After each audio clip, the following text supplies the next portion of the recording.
Hello and welcome to the pre-match show and the post-day review for Women's Premier League and Border Gavaskar Trophy fourth Test match respectively. Well, for those who haven't followed the fourth Test match, Australia uh, is batting first and they have scored 255 for 4 in 90 overs, and Usman Khawaja has got a century. Women's Premier League, we have Delhi Capitals facing Mumbai Indians. But before we move on to Women's Premier League, first let's just discuss day 1 of the fourth test. Atro, you were at the ground. Let's put a rest to the pitch talk first. How was the pitch? How did you see the pitch behaving? It seemed like a flattish track. After a long time, it seemed like we were watching a test match. After a very long time, it on Indian soil. I mean, there was a session where a team didn't lose a wicket. I don't remember when it happened in India the last time. And as you expect, on a normal test wicket in the subcontinent, there was very little for the Atro, it bowlers. has happened And last 10 years ago in India. I mean, you mean a That is, session without a wicket? yes.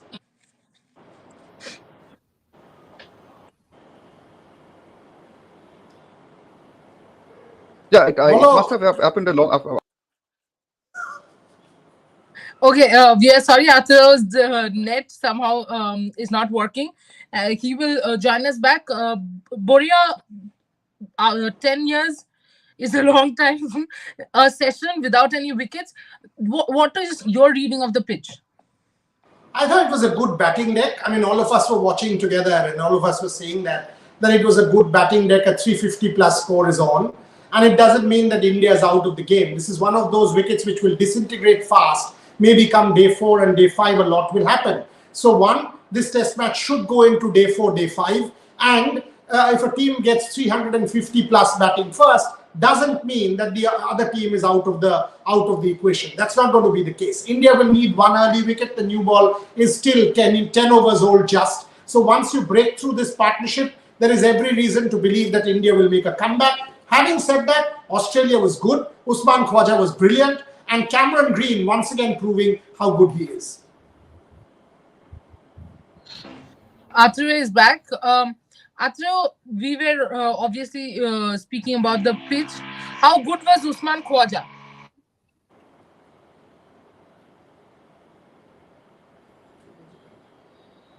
Atyo, can you hear us? Somehow, Is there a Atro problem cannot with your hear audio? us.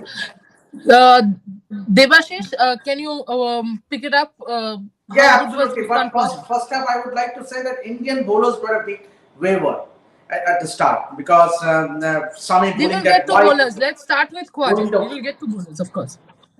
Khawaja question. oh, on Khwaja, obviously, it was a tremendous knock. Means obviously, he played according to the merit of the ball. He was patient, and as we can see, he played almost 250 balls. So that speaks a lot about his tenacity to stay on the wicket, to play it out, and all his shots, the 15 boundaries he has hit, were all proper cricketing shots. And he looked one batter in this Australian team who was willing to be at the crease, stay on the crease, but dig deep for runs. Means it's not flashy.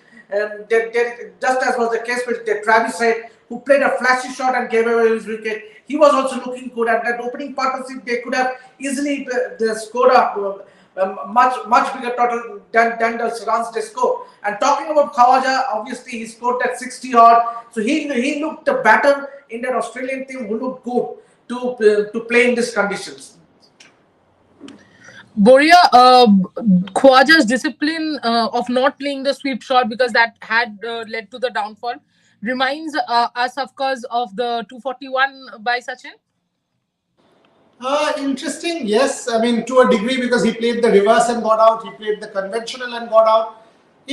Yes, and discipline is one thing that you must use when you're batting in difficult conditions. This is a good Indian attack, and Ashwin and a Jadeja and an Akshar Patel on Indian conditions always a handful. And there comes Atriyo. Hopefully he will be able to hear us soon. So yes, to your answer, excellent discipline, whether Sachin or not. we've got to wait. If he does this tomorrow as well, and at the end of day 2 he's still out there, then definitely a Sachinish kind of knock. Just to add to that, I remember 2013 when Australia was bundled out 4-0, and I was in Chennai having dinner with David Warner and Michael Clark.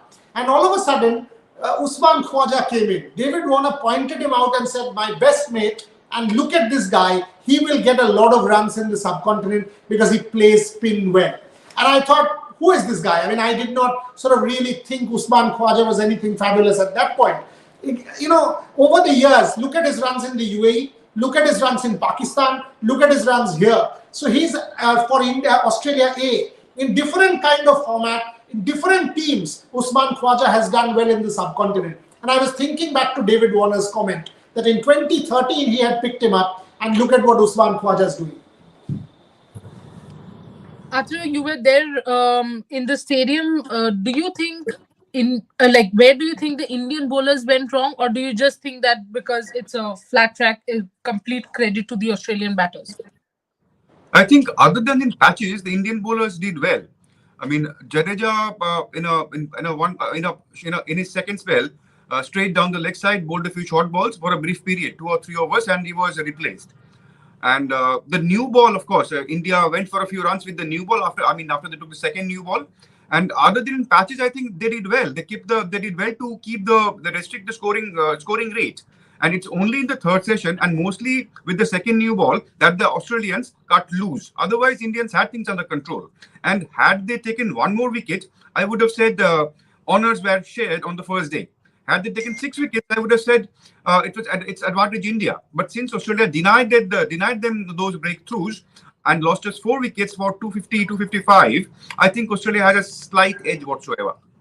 Indian bowlers did what they could. I don't think they were particularly wrong. Devashish, you were talking about the Indian bowlers? Yeah, absolutely.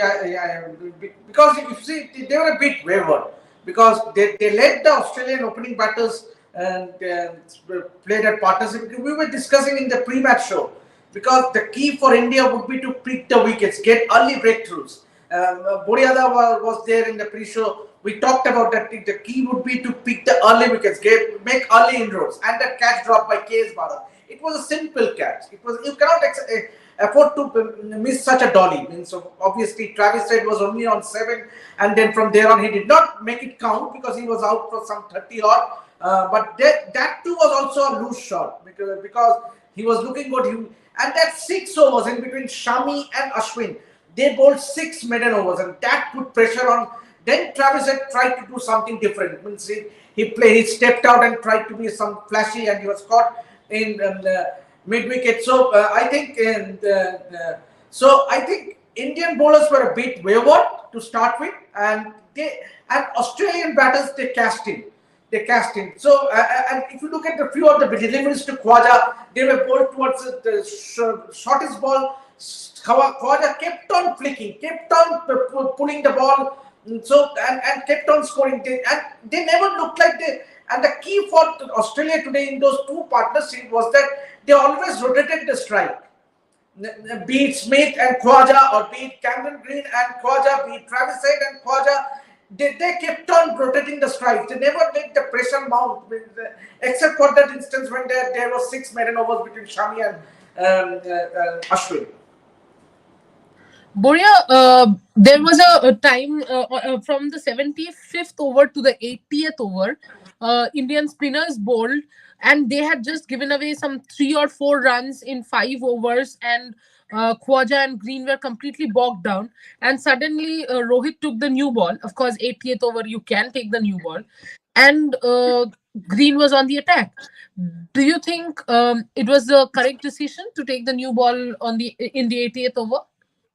In hindsight, you can say that maybe you could have delayed it. But just before that, you picked up Peter Hanscom. And who picked up Peter Hanscom? It was Mohammad Shami. In the morning, it was Mohammad Shami who got Manas Labuschagne. And even in that wayward spell that Devashish was talking about, Mohammad Shami was able to move the ball. Wayward, yes, but there was movement. So maybe towards the latter half of the day, maybe the new ball would have sort of given us a couple of wickets like Athru said. It could have been India's day. See, because you always fancy your chances with two good fast bowlers teaming in with the new ball. And Cameron Green was relatively new to the crease. So it wasn't as if there was no thought behind it. I thought it was a strategy that did not pay off. But Rohit was okay. Maybe he could have delayed it 5 more overs, but he had to go in and try and get a wicket with the new ball if there was no wicket before that, right? So maybe 5 overs here and there. I don't find too much of a fault in that. New ball is still new, 10 overs old. Tomorrow morning when you come, you've got to make your first hour work. But what, with your permission, one question to Athrev. Did people turn up to watch Narendra Modi? Did people turn up to watch cricket? Because on television, Athrev, we were actually thinking, where did all those people go? Post lunch, we did not see anybody. Exactly. When the match started, the stadium has a capacity of around 130,000. And it was, I would say, it was around 70,000, 75,000 when the match began. And at lunchtime, I saw people going out in numbers. I mean, and during by tea time, stadium was half full. I mean, almost half or less than that. So therein lies the answer to your question, that who or what they came to watch. And it'll be interesting to see how many turn up tomorrow. And you are right. I mean, because there was an exodus. I mean, I was watching scores of people leaving the stadium during lunchtime. So now we can gather what they came for and who brought them. So Trisha, two things here. Two things. One, it tells you about the charisma of the Indian Prime Minister, because he is the biggest crowd puller in this country. Number two, it also tells you that Test match cricket is still struggling in terms of spectatorship. And that is why a Boxing Day will still be ahead. And Eden Gardens might compete, but a Lords will be ahead, because people turn up to watch Test match cricket in these two countries. So while we are the nerve center of the world game in terms of finances, we are leaps and bounds. There is still the question, India loves spectacle, but do we love the purest form of the game? There is a doubt. The Prime Minister was able to bring people, not the sport. That is a big statement coming in from Athrev Mukherjee. Well, let's. Like something. See, Boria, I mean, I agree with you that over in India, we love watching a spectacle more than the sport. And but having said that, and I do agree with you. But in the first three matches, we saw fairly decent turnouts. I mean, Nagpur, the ground is so far away from the city. We still had around 15-20,000 people. I mean, that's not a mean number on weekdays. Yes. Delhi, on the first 2 days, we had good crowds. Even in Indore, the first day, it was even in Indore, the first day we had a fairly decent turnout. It started when people realized that the match wouldn't last more than 2-3 days. Then it started dwindling. Then the numbers started dwindling. But in the first three matches, I think we had fairly good crowds. I mean, by Indian standards. And another thing we have to remember in Ahmedabad is it's very hot over here. Yeah. A huge part of the gallery is not under sheds. So most of the people have to sit under the sun for almost throughout the day, which is very difficult to endure in this kind of weather. Understood. So that is a factor which also needs to take into account. Understood. Swapnil, there was a question. Can you just put it forward?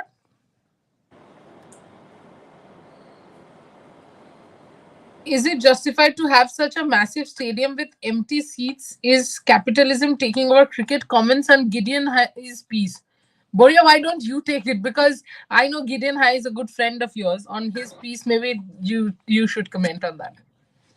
I haven't read Gideon's piece on this, but from the tenor of the question, I think I understand where it's going.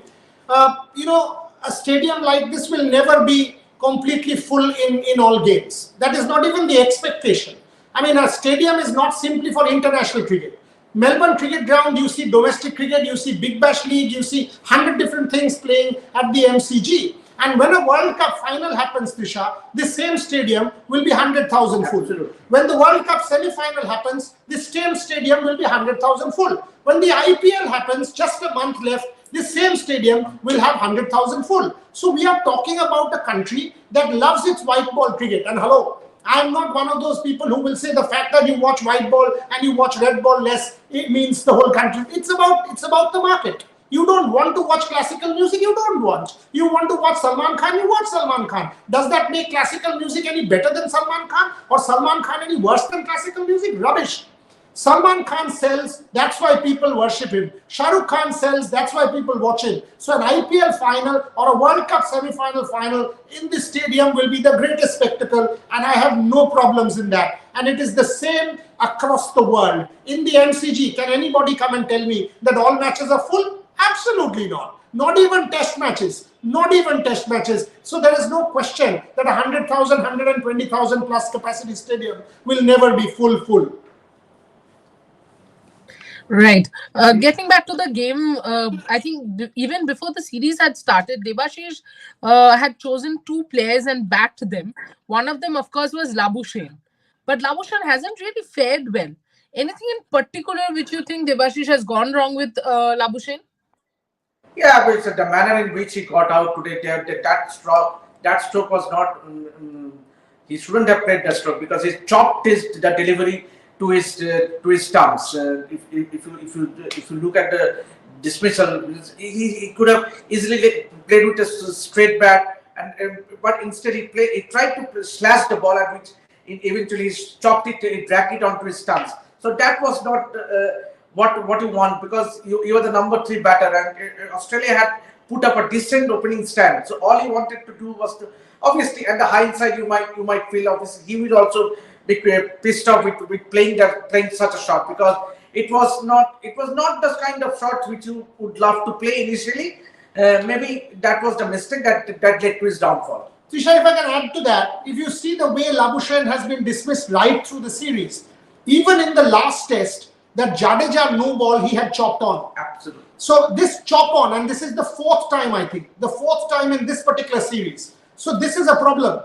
He's dragged on. Yes, because of the no ball, he was able to get a reprieve and went on to score some runs. But this is a problem with Manas Labuschagne. He's a good batter, somebody with an average of 55 plus in test match cricket with 30 plus test matches under his belt. He's a quality batter. Having said that, multiple times, and maybe because of the pace of the wicket, maybe because he's going too soon, maybe because it's not the kind of conditions he's used to, maybe during his next tour of India, you will see a better Manas Labuschagne. Having said that, I think there is a problem with the way he's batted. Maybe horizontal bat shots rather than playing straight. Atra, I'll come to you about Steve Smith. I had asked you about Steve Smith even yesterday. He did the hard work. He played for 135 balls. But, again, he got a start, but did not really convert it. He looked very good when he was there, and he fell to a shot which we can describe as a nothing shot. I mean, there was no feet movement. It was neither back foot nor front, and he was a bit unlucky as well because ball took the inside edge, hit the pads, and then rolled onto the stumps. Having said that, I mean, I don't know what he was trying to get from that shot. He was neither defending nor trying to score. So that was a nothing kind of a shot, and he had to pay the price for that. And Steve Smith has not looked his usual self on this tour, to be honest. I mean, today he looked good. I mean, he was the first boundary hit that was an on-drive sort of a shot. That was beautifully timed and beautifully placed. But and he played a few good shots, a few other good shots also. But he, as a whole, in general, has not looked his fluent best. I mean, Indian bowlers, Indian spinners in particular, seem to have eked out a mental edge over him, and he looked circumspect against the spinners. I mean, had he been facing the pacers more often, probably it wouldn't have been a different story. But against the Indian spinners, he seems to have developed some kind of a complex. Some kind of a fear. I won't call it fear, but he looks very unsure in general. Maybe he has cut out the sweep shot completely. I mean, that may be a reason, and there is also a reason for why the team has done that. And small factors actually, and particularly against spinners, there is some footwork problem. Swapnil, can you put Swapnil, can you put the comment up again? Green Room says, must admit I was only into men's cricket, but the coverage of Rev Sports on women's cricket and all sports has certainly affected me positively in following other sports. Thanks for that. A victory for us. India wins, doesn't win, we win. Right, Boria? Absolutely. And next week, today you were there. I mean, for the last sort of 4 hours we were planning. And what did we say? We have Abhijit Deshmukh at Birmingham come Monday for the All England.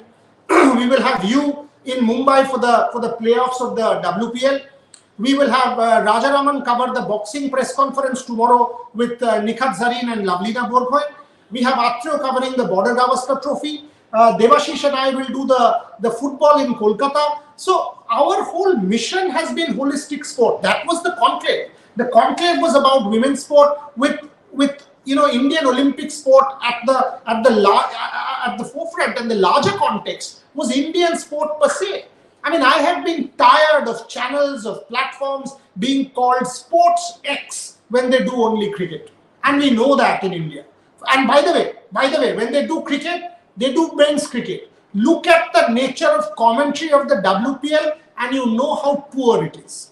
The commentary, and some of the people are my friends, they don't chat about women's cricket. They don't know, they don't follow. They have been disrespectful of the women. There are misogynists sitting there. They are playing the fool. You cannot do such things with commentary of the WPL. The broadcasters should take notice. You cannot, and they are disrespectful, they are sexist, and you cannot have such commentators. And for God's sake, where is the research? The research has gone out of the window. And for us, sport is our temple. We are devotees, and we will ensure that every sport gets its due. Make no mistake. Atrio, you were saying something? I was watching the discussion on Rev Sports after the Women's World Cup final, and I was watching it with a friend. And he made a comment that is there any other Indian platform or channel or anything which is covering this, which is having a discussion on this? So I think therein lies, an extension of what Boria was trying to say, that we are trying to do something which is something which others have not, for whatever reason. I'm not belittling them. Maybe they have their compulsions, their pushes and pull factors. But this is something that we have been trying. I mean, thanks largely to Boria and the team that you have, it has started happening, and we must carry it forward. Like our viewer was commenting that he's, I think, there'll be more like him who will be saying the same thing if we do our job right. That increases our responsibility. Absolutely. Why don't you start covering the sports fests of universities and educational institutes? Green Room, I'm sure we will do that also. But of course, everything needs expansion. In fact, Boria, I don't know if you know this. This was this secret thing that we were laughing on, the back-end team, that the number of athletes that we had in the conclave is actually more than the entire team of Rev Sports currently. But we pulled it off. Yes. Also, don't you guys feel women's cricket is more technique, less power, unlike men's cricket? We'll, Shopnil, please keep this question for the next half. When we get to women's Premier League, we will definitely answer this. As of now, I will get back to the Border Gavaskar Trophy discussion. Boria, how much of a test of Rohit's captaincy is this match, basically? Because it is a significant match. We need to win it. How much will Rohit's captaincy be tested? Big time. It's a good batting wicket. It's a good conventional cricket wicket, and thankfully so. This is a test match. I mean, today I think one of our colleagues, Rahul, made this comment. Atrio made this comment at the start of the show. You made the comment about 10 years. This is conventional test cricket, grinding, wickets not falling, batters getting in. You don't want the spinners to come and rally. You don't want the spinners to come and bowl on a minefield and match over, or a green top match over. You want a contest between bat and ball, and from day 3, the ball will win. So the batters will get their due, the bowlers will get their due, and that is when the captain comes in. Now you asked me the question about should he have taken the new ball. This wasn't even relevant in Indore. This wasn't even necessary in Indore. So it was necessary today. Why? Because this is a test of Rohit's character. Rohit the batter and Rohit the captain. Tomorrow morning, does he start with an Ashwin? Does he start with a Mohammad Shami? If he doesn't get a wicket with a Mohammad Shami, how quickly will he go to a Jadeja? So these are important questions that Rohit the captain will have to answer. Does he give confidence to a KS Bharat, who was below par today? How does he give confidence to a KS Bharat? Today, Ravindra Jadeja straight down the leg side a number of times, and Usman Khwaja was pulling, flicking. How do Rohit Sharma and Rahul Dravid talk to him? because India has to tighten up, and Jadeja is your best man to tighten up. So of course it is a test of Rohit's character and captaincy, and I think Rohit has a fantastic cricket brain. You know the background. I mean, he's a very close friend of mine, and I've followed that fellow from his debut days. And I can tell you, he's a good thinker of the game, someone who has a level head. He's not a, how do I put it? He will think today. If he makes mistakes, he has the courage to accept, and he will come back better. Debashish, taking from what Boria said, Khwaja out of his 104 runs has scored 64 runs in the whole leg side area. And I'm not even taking the long on area. It's just this portion. So how do you think the Indian bowlers can get back and stop him from scoring runs in that area? Because obviously, Maybe bowl him outside the off stump. Make him play the sweep shot, because he is conscious about not playing the sweep shot, and India has played in his mind, because they have Jadeja and others have bowled shot, as Boria just mentioned. He was continuously flicking and pulling the ball, so run making was very easy. He was continuously taking ones and twos and the odd boundary. So Indians were playing in his mind. So I think they need to change the line a bit. Maybe bowl outside the off stump, making play out sweep shot, making play sweep shot, or making so that might think out of the box, make him do something which is not planned. Okay, let me add to that. He said think out of the box. Think about what Nasir Hussain had done to Tendulkar. Ball outside his legs. It was a negative line at that point in time. Used Ashley Giles. Think of what India did in 2008 under MS Dhoni. They had a 7-2 field. Think what India did with Steve Smith in Australia. They had a 7-2 field. If you are bowling that line, bowl with a 7-2 field, stop him. Let him score. Let him score. Let him try to take risks and score. Don't let him get free runs, because India has done that with Steve Smith. And I'm repeating what Ravi Shastri and Bharat Arun told me once, that if Steve Smith has to get 100, let him play 400 balls. Not 240, 400 balls. Then let him get 100. Because he's a great, he will get it. But make him work 3 times harder for every run. So you've got to also make it difficult for a Khwaja or a Cameron Green. If you're able to do that, wickets will come. Atreyu, while I've spoken about Khwaja with Boria and Debashish, I'll ask the same question to you about Cameron Green. How do you think Rohit should approach? How do you think Rohit should probably bog down and get Green's wicket? What should be the plan? What could be the plan? Sorry. See, if you notice, Green scored most of his runs after the second new ball was taken, and Umesh and Shami they were trying to get some swing, so they pitched it up to him. They were expecting some swing, although it was not there. I mean, not much. Shami did get a few to swing here and there, but overall in general there was not much of swing. And that's where Green took the opportunity and scored some quick runs. I mean, because there were two things. Once they were trying to get the ball to swing and pitching it full, he played a few drive shots, and then they also laid out that leg side, that hook pull trap. They bowled a few short balls also, and he got them correct. I mean, he hit them with a lot of power, with perfect connection, and went for 4. So it was only one period of play, one passage of play, where Green scored those not easy runs, but those quick runs. So, and that is because Indians were trying something specific. They tried 2 very specific things: get the ball up, let's see if it swings or not, or else bowl short and let him go for that hook or pull shot. Today it didn't come off, and I'm sure that tomorrow they'll alter their plan. They'll go back and they will watch videos and reassess, and they'll come up with something different. But it has to be done now, because if this pair adds 50 more without getting separated, then it's going to be uphill for India. So, as Boria was saying at the beginning of the show, that the first hour is a period which India has to make count, and that's when I think they have to come up with a new plan for Green as well as Khwaja. Khwaja got too many free balls on the leg side today. There were freebies on the leg side. It's not only short; it was either short or full. So those flick shots and those pull shots, they were. I mean, he was patient. He waited for those balls. And unfortunately for the Indian spinners, you don't see Jadeja give those freebies every now and then. Today was a bad day for him. Everybody has a bad day, and he also had to readjust. Think of the kind of wicket pitches he bowled on in the last 3 matches. So he also has to regroup and get used to something different. So tomorrow is a new day. I think India are still very much in there. Get them out for get 2 wickets in the first hour, and let's see what India's target should be 2 hours in the Absolutely. first hour.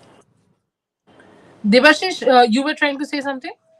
Yeah, I would say the best strategy against rain would be to pitch it up with a bit of swing and seed movement in initial play. Maybe the first half would be very crucial, because if you bowl short at green, you remember he comes from Western Australia. So he practiced, he bats a lot. He has grown up batting on the fast wickets of Waka. So he knows how to play those diagonal shots, the pull, the hook. So he is more used to playing on the bouncier track. So bowling short against Cameron Green would not invite much success. But if you bowl it, pitch it up and let the ball to swing, because with Sami and because the ball is new, as Boriaga just said, the ball is still new. It's only 10 overs old. So maybe the best strategy to remove the green would be to bowl in that corridor of uncertainty, the outside the off stump, a little bit of swing, and then let him come forward and play a cover drive, and maybe get an edge. Boria, tomorrow morning, do you think Rohit will go the conventional way, two pacers, or do you think pace, spin? What do you think India should, again, or India could do rather? No, one has to go in with a pace and spin attack. I mean, and an in and outfield. Okay, don't concede runs, because 255. You don't want to get Australia 400 past. You have to, like Atrio said, get 2 quick wickets. I don't even mind if they get 20 runs in the first hour.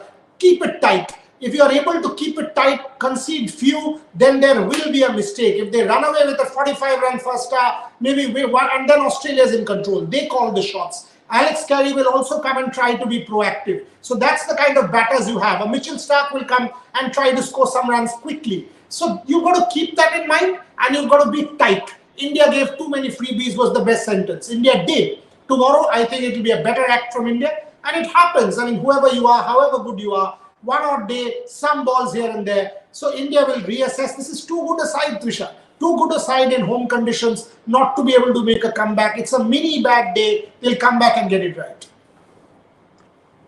As you say, they have India will come back from one India-Australia fight to another India-Australia fight. It's Meg Lanning's Delhi Capitals against Harmanpreet Kaur's Mumbai Indians. And Meg Lanning has won the toss and they have decided to bat first. Harman said that they were anyway looking to chase. Boria, the two of the finest teams so far. Oh, absolutely. Absolutely. I mean, if you look at the Delhi side, if you look at the Mumbai side, they're getting their combinations right. They've started to win.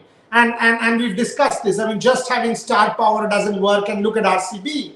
And you understand, I mean, your better use of domestic players. Gujarat, for example, used their domestic players, got a Dayalan Hemlata. I mean, that is crucial. They do that day in, day out for Railways. And they were able to get it spot on, right? So you've been able to do that as far as the two sides are concerned. Look at how Saika Ishak has been used. And that's a Jhulan Goswami impact, right? Of course, a Saika Ishak, Jhulan Goswami has seen Saika day out, grooms her, mentors her, and that's how sort of they got it right. As far as Delhi, look at the way Meg Lanning has started. Brilliant. They've not even needed Jemima Rodriguez. Meg Lanning, one of the best batters in the world. And look, I mean, of course, two of the top sides. I wouldn't be surprised if these two top sides are in the playoffs or even in the finals. And Delhi-Mumbai rivalry, Trisha, is always juicy.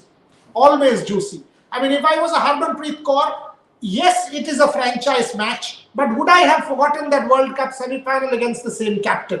Maybe not. I would want to beat Meg Lanning. Every time I've played Meg Lanning, I've lost to Meg Lanning, except in the 2017 World Cup semi-final, thanks to the 171. So this is Harmanpreet Kaur's opportunity. Win it for Mumbai. So yes, I'm absolutely looking forward to this particular one. Devashish, both the captains have been on fire with the bat. Lanning opening the batting, and Harman, of course, comes two down. But both of them have been on fire. Short boundaries, of course, have helped. Yeah, absolutely. And today we're going to be another match on the shortest boundary and a flat take. So one would expect that there would be loads of runs scored today also. And the best part of both these teams is they have been consistent with their playing 11. So if you look at the Delhi Capitals, they haven't yet played an uncapped player. And so they have all the international stars in that lineup, the 11 players. Talking about Mumbai Indians, all the 3 uncapped players have fired, have delivered. Be it a Chintamani Kalita or a Saika Ishak or a Amanjot Kaur. Obviously, they didn't have much to do, but then all the three players have gelled well in that 11. So this is the best part for a franchise tournament. The faster you gel well, you have a team bonding, you play as a team, the better is, and they have both these teams have the momentum.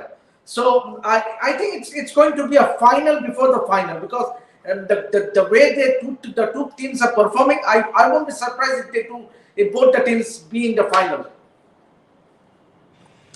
Atro, have you watched the matches? Have you been able to, catch up on the matches with your busy Border Gavaskar Trophy schedule? In patches, in parts, yes. So, Don't ask me.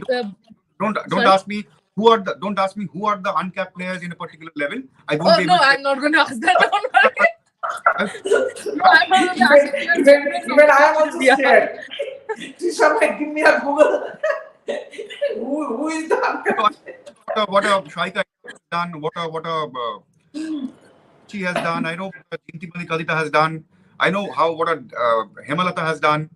I have been trying to being basically a cricket fan, right? So can't help it. Absolutely. Mumbai Delhi, always a good contest, Atro. See, Mumbai Delhi is a historical concept. I mean, it's a historical concept in the history of Indian cricket. I mean, it goes back ages. And it's only fitting that even in a tournament like this, in a new tournament like this, these two have so far been the most, these two have been of the most dominating sides. Delhi Capitals have scored in excess of 200 in both outings. And Mumbai Indians scored 200 in one of those. And while cheesing 150 plus, they went there in a canter and losing one wicket at a run rate of 10 per over. So both teams have have put in two very, very dominating performances. And as we were discussing earlier, that this is a sort of a mini final before a final. Well, let's not go that far ahead, but it's definitely a clash of the best two teams so far in this tournament. And like fittingly, it's between Delhi and Bombay. Boria, your take on how Hayley Matthews has fared so far? Yeah, it's just that Hayley Matthews is not somebody you unearthed in this tournament. So to hear that was a bit of a dampener. Hayley Matthews has been one of the greats of the sport for a good 10 odd years. I mean, if you see, in fact, maybe you could have said that this is the other side of Hayley Matthews. You could have said that. I mean, not that you've unearthed Hayley Matthews. Fantastic. In recent times, after Stephanie Taylor... Sorry to interrupt, but Boria, Hayley Matthews has played a similar role for West Indies also. Exactly. I mean, in fact, that was Exactly. That is precisely the point. That Hayley Matthews, as an all-rounder, has done this day in, day out for West Indies in the recent past. After Steph Taylor, in fact, you can now say that Hayley Matthews has taken the mantle of being the #1 player in that West Indies lineup, with Deandra Dottin no longer in the scene and Steph Taylor sort of moving on. So no question. And she bats at the top of the order. She's gotten the big shots to play. She bowls her gritty off spin. She is one of those magical players who has impact. And I would say a Hayley Matthews on one side and a Marizan Kapp on the other is a battle within a battle. Two of the top players in the world at this point in time. You look at that lineup. You saw Jess Jonassen hit one of those big sixes the other night. Look at that lineup and you will know a lot of thought had gone into the auction process. And you will know why these two teams are doing well. So, yes to the Hayley Matthews answer. I'm once again looking forward. My problem with Hayley Matthews, Trisha, in recent times has been her consistency. Hayley Matthews has not been consistent, at least for the West Indies. Here, she has been. If she was as consistent for the West Indies, she would have fetched more money, according to me, in the auction. So if she is consistent here, that will be fabulous for the Mumbai Indians. Right. I raised my hand, but I'll go later. Atro, please. It's a West Indian phenomenon, isn't it? That their players are not as consistent when they play for the West Indies, but they are enormously Yeah, consistent when true. True. That's point. I think that's a fantastic point. The other point also is somewhere. I don't know if the captaincy is bothering her, because ever since she has been the captain, the inconsistency has increased. Could be either of the Possible. two. Possible, even in the World Cup, if you saw in that match against India, she was out first over or second over to Renuka Thakur, that edge, either to Thakur or to Pooja Vastakar, one of the two, edge gone. And that's when pressure was straight away on the West Indies. Maybe not everybody is made for captaincy. Under Steph Taylor, look at Haley Matthews, and post Steph Taylor as captain, look at Haley Matthews. So you may well be right. Here, Haley Matthews is not the top dog. That is the other thing, Trisha. If you are the top dog in a dressing room, it is very difficult. Here, Haley Matthews is not the top dog. It is Nat Silverbrunt. It is Harmanpreet Kaur. These are the top dogs in that side. Haley Matthews, the spotlight was not on her. For the West Indies, it is always her or nothing. At least at this point in time. Yes, you've got a Selman, you've got some of those players, a Chanel Henry and some of the others, but nobody as good as a Haley Matthews, right? But in this franchise team, if you look at that side, you've got too many players who are good or better or brands. So you are not the top dog in the dressing room. Maybe that is helping her. Debashish, what do you think? Is Jemima Rodriguez coming at number 4 after Marizanne Cap a bit of a problem? Do you think? Because especially considering the style of play, Jemima's style of play. Yeah, obviously, as we have seen in the World Cup as well, she used to bat at number 4, 5, because Number 3. Number 3. But for Jemima, I think she can play the role of a finisher. Means with the array of strokes she has, she can fit perfectly. See, if she goes in at the 10th over, she can easily take that score to a respectable total. So maybe that's the ploy, and obviously the wealth of experience that Marizanne Cap brings to the table. Obviously, that's the reason she's preferred at the top, means ahead of Jemima. So, but then that Delhi Capitals team looks quite balanced. If you look at the bowling as well as the batting, if you look at the bowling, obviously Shikha Pandey along with Tara Norris, and the best part of Delhi Capitals, I have been saying time and again, they can afford to play in that extra foreign overseas player, which is helping a lot, which is adding the balance to the side if you compare it with other teams. And Tara Norris, we all know the first match she took a 5 for. She has looked good. So that's the key for Delhi, I think. Boria, while what Debashish says, also if you see at number 5, Delhi has a Alice Capsey. Would you rather feel that the batting order should be, again, depending on match situation and all that, if I put that part aside, then do you think Capsey or Jemima, either of them should be 3, 4, and then a Marizanne Cap could be a finisher? Because we have seen her do the same role for South Africa. Sorry. Yeah, I mean, and Alice Capsey has batted up the order for England. Alice Capsey has batted up the order in the 100. But that's how good a team that is. That you've got a cap at 3, and oftentimes if you get on a start like with the Shafali and a Lanning, then you send a Marizanne Cap. And the other thing that I think you are allowing, or you are comfortable having Jemmy at 4 or 5 is because of the shorter boundaries. The fact that he was talking about finisher, I don't think Jemmy Rodriguez can clear a 65-yard boundary. She can't. But a 48-meter boundary, she can. So you are allowing a Jemmy Rodriguez, because of the smaller boundaries, to flower. So will that happen at the world stage with a bigger boundary? As a finisher, maybe not. She will be able to take advantage of a power play, playing at 3 for India. But here, because of the smaller boundaries at number 5, she's got all the shots. Remember the World Cup semi-final knock? Over cover. Some beautiful shots. She's got the deft touches. So Jemmy Rodriguez will come of use. Having said that, I think Marizanne Cup is just too good. Not to use Marizanne Cup would be foolish, and they are making use of it. Meg Lanning as a captain is really good. She's going to make use of her resources to the best of her ability, and I don't think Meg Lanning knows how to lose. I genuinely don't think she knows how to lose, and that's what is rubbing off on her team. She's won everything in the world, for God's sake, as captain, as leader, and she's a leader who Delhi has sort of rightfully picked, and that's what is delivering for Delhi. Atra, it will be a big. Do you think Harman will be under a lot more pressure, knowing that there is a Lanning who's the captain of Delhi, who has barely got anything wrong in her entire career? See, any team or any captain that comes up against a team led by Meg Lanning will be the underdogs, will be under pressure. I'm not under pressure, but they will know that they have a very formidable force to confront. But I would like to see here is, see, Delhi have not batted after number 6 in this tournament so far. First match they lost 2 wickets. Next match they lost 4 wickets. So we don't know after 6 what, I mean, we know what they have or who they have after 6, but we don't know yet how they can perform in a tournament like this.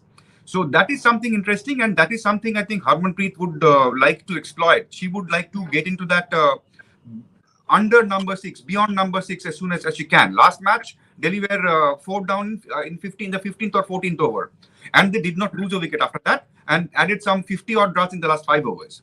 I'm interested in seeing how they react after that. What do they have after that? Because in a tournament like this, I'm sure there will be days where number 6, when it will not finish at number 6. So 7, 8, 9, we'll see. I mean, that's something Harman would also like to see, I would say.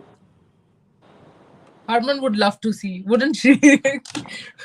But Debashish, because of the short boundaries, all the bowlers have looked pretty ordinary.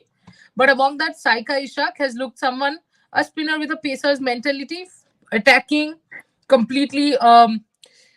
She was putting Sophie Devine under pressure, not only with the ball, but with her attitude as well. I What think on I think I Saika? think you were spot on when you talk about attitude, because means and the temperament she has shown, means obviously rubbing shoulders with big stars like Harmanpreet Kaur or Nat Shiver Brandt in that Mumbai Indians dressing room, and the way she has bowled, means it's a revelation, I would say, because means especially in the first match, I still remember those 2 wickets in that 1 over, means and the way I think she bowled Disha Kasa in the first match against Gujarat Giants, and yeah, and she's only going to develop her cricket. Means when if she goes on to play more and more, and she's been given the confidence by the team management. That's the best part. When you have a Julan Goswami in that dugout, constantly egging her on, constantly sharing her tips, so it's going to develop her game, and that's the best part of this Mumbai Indians team, giving opportunities to the uncapped players. Boria, Lanning has always struggled against left arm spinners. Saika, opportunity there. And think of it. You get a Lanning, it is huge. Uncapped player, Meg Lanning's wicket. It's big. And if you see the way they have used Saika, they are giving Saika the 2 overs in the power play, 1 over around the 14th over, and one towards the death. And she's been able to pick wickets each time she's been thrown the ball. So clearly there's a plan. And clearly they've given her the confidence that even if you get hit for a couple of boundaries, doesn't matter, go ahead and do the job. For somebody to pick 6, fabulous. Clearly, she now has the confidence. And if she gets Lanning on top of that, icing on the cake. You've got a Meg Lanning out, even a Shafali Verma out, even a Marizan Cup out. I mean, from her standpoint, 1, 2, 3, 4. A Marizan Cup, a Jenny Rodriguez, a Shafali Verma, Meg Lanning, even an Alice Capsey. And you're like, I've taken some of the world's top batters out of the equation. Fabulous. Who does India have, Trisha? Radha Yadav. Radha Yadav hasn't set the world on fire. If a Saika Ishak can be consistent in the WPL, of course in domestic cricket where the matches are less telecast, but the WPL has brought her into public glare. There will be questions asked of the selectors, why not Saika Ishak? Why only Radha Yadav? She's taking a claim, and she's able to do that for the whole of the WPL. I think she's made her chances to knock the Indian doors a world of good. Atra, also Saika, I mean, I wouldn't really say advantage, but she is in the Indian captain's team at the end of the day. And Harman has given her a specific role. She's doing well, helps her chances in the Indian team, especially with other left arm spinners not doing that well.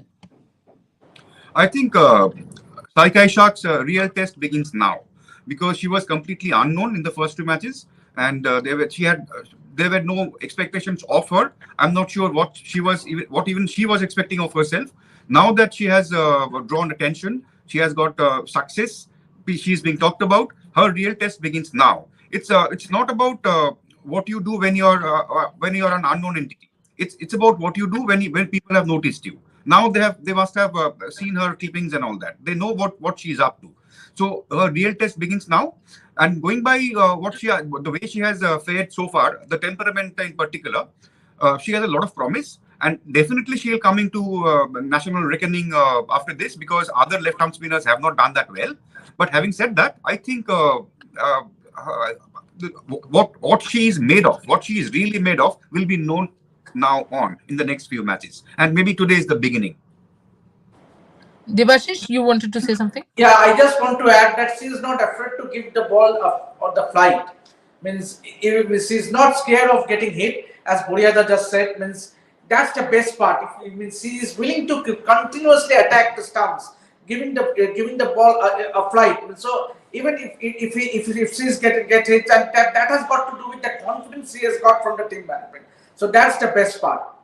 Yeah, Trisha, you follow women's cricket as closely as anybody in this country. I host the CAB award functions for the last several years, and both of us know that Saika Ishak is talked about very high in the Bengal cricketing circles. Each time I've spoken to Jhulan Goswami, Jhulan trains her almost sort of like her own kid. So Saika Ishak has got backing from the strongest quarters. And why? Because she has the potential and the ability and the talent. That is why she was picked in that Mumbai Indians side. RCB didn't pick her. Jhulan picked her. Just like, Mithali will pick somebody she knows that, okay, talent, pick, give her an opportunity. Similarly, so Saika knows she has backing, and both of us know Harman and Jhulan are best friends. So she has the backing of two of the top people in the Indian women's circuit. Okay, so I think Atri was right. Her temperament will be tested, but she does know that she has the backing of her teammates and the management. Makes it easier for a player, doesn't it? Well, there is another small battle. Amelia Kerr versus Meg Lanning. Amelia Kerr has got the better of Meg Lanning in most of the matches. So battle within battles. Right, Boria? Yeah, I mean, if you ask me, I think Amelia Kerr is one of the best players in the world at this point in time. New Zealand has done disservice to their own team and has blown hot and cold. But Amelia Kerr, I mean, look at her. You can now say that she's as good an all-rounder as Sophie Devine in terms of impact. She bats 3, she can bat up the order, she plays domestic cricket higher up, she will bowl her 4 overs economically, she will field very well, she's a package. And when she bowls to Lanning, make no mistake, she'll be fired up. Because internationally, an Australia-New Zealand battle is another of those trans-Tasman rivalries. So she will want to beat Lanning. Australia in that World Cup hammered New Zealand, 67 all out or something like that, right? So you would want to get even with Lanning. So yes, I'm absolutely looking forward to, because I for one had picked her as one of my top 5 auction picks and thought she deserved more money. So yes, Amelia Kerr, make no mistake, age is on her side, leadership ability is on her side, of course potential and talent. So no question. That is why both of these teams are looking so good. Before I ask for predictions from you three, I want to put Boria in a little bit of a spot. A fantasy 11 among these two sides.